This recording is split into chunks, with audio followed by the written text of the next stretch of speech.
Welcome back sa Halong Moto. For this video, pag-uusapan po natin itong ating visor or meter visor for Honda CB650R, no? Original from Honda po yan. I-explain ko po sa inyo kung paano yung installation, yung build quality nito, at kung bakit hindi po ako bumibili ng mga China knockoffs or yung mga counterfeit or mga fake parts, no? So ito po yung bracket niya. Medyo kakaiba po yung itsura nito.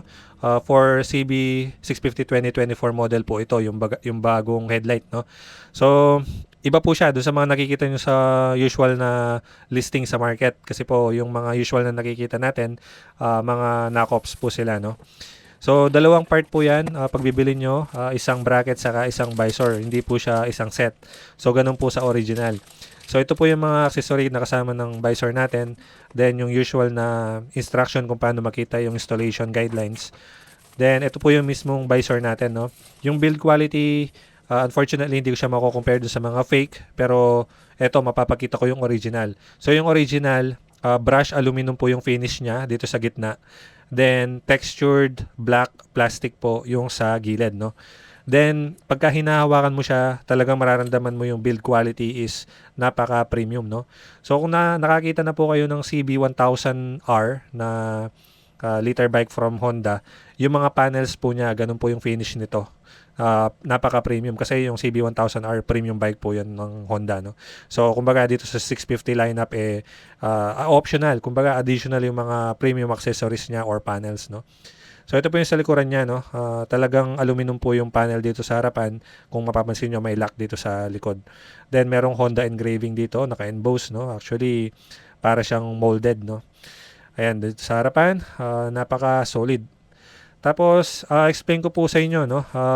Ito pala yung part number. Magkaiba po kasi yung part number niyan. Part number po yan ng bracket, made in Italy. Then, yung part number po ng visor, syempre, iba din siya. Made in Japan naman po siya. So, ayan po. So, explain ko po sa inyo bakit hindi ako bumibili ng mga peke. Yung mga peke po, no? Mabibili sila sa halagang 750 pesos sa Shopee or Lazada. Kumbaga, dumagdag ka ng 0 para mabili yung original. Since 7,400 pesos ang total nito, no? Nabili ko po ito sa Honda dealer, no? Sa Angeles po. So, usually, same pricing naman po yung mga dealer. Pag i-install siya, kailangan alisin yung headlight, no? Bubunutin lang na ganyan, then alisin yung connector. Then, going back, no? Explain ko bakit hindi po ako bumibili ng mga peke. Dahil naniniwala po ako na pagka tinatangkilik natin yung mga original na produkto, mas marami pa pong dadating na magagandang pyesa sa market. Kasi yung mga peke or yung mga knockoffs, wala naman pong R&D yan or research and development. Lahat po ng mga kinokopya ng mga China counterfeit, may mga original developer po yan, which is kagaya po nito, no? So, ayan, pinapakita ko lang po dito yung mga mounting point. So, 4 po yung mounting point yan.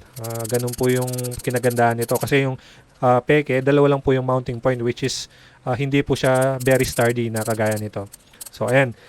So, ayun, continuation. Bale, kasi kung mapapansin nyo, no, marami pong mga tao ang tumatangkilik sa mga peke. Hindi naman po masama yun. Choice nyo po yun eh.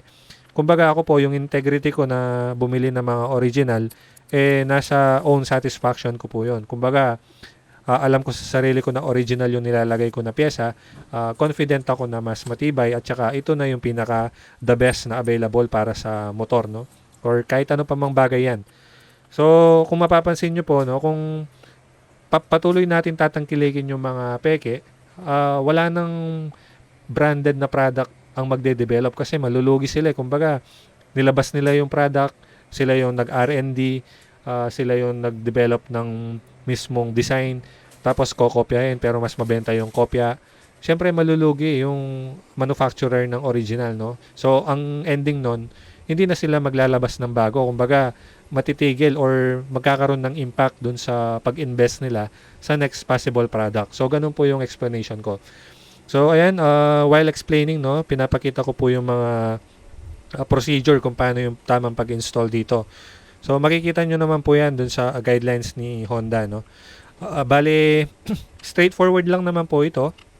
Pero usually ako gumagawa po ako nito para sa convenience po ng iba na nagbi-build ng CB650. Kumbaga, for a better and healthy community, kaya ako po ito ginagawa, no? Kasi hindi naman po ako nababayaran and hindi naman po namo-monetize ang aking mga uploads, no?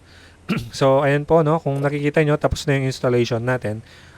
Very proportional po ang design na to. Kumbaga, masasabi ko mas bagay po ito dito sa bagong CB kumpara dun sa previous. Kasi pa-teardrop po yung headlight nito, parang continuation, pataas. So, ayan, for a better look, tignan natin dito sa outdoor. Ayan, ganyan po yung itsura niya. Napakaangas. Kumbaga ako, personally, ang tingin ko po dito sa visor na to, ito po yung pinakabuhok, no? Kumbaga, kung wala itong visor na to, feeling ko parang kalbo itong ating CB650, no? So, with this visor, parang feeling ko nagkaroon na tayo ng magandang hairstyle. Hindi na siya blanco kung titignan. Tapos kung tignan nyo, itong bracket, napaka-sturdy ng dating. Kung magkakaroon man ng impact, which is sana hindi naman, at kung tatama siya dito sa visor, malabo na madadamage yung ating dashboard, no? Itong display, no? Kasi po, matibay yung ating bracket. So, kumbaga, apart from the aesthetic and konting improvements sa hangin or yung wind resistance, meron din siyang pinoprovide na protection.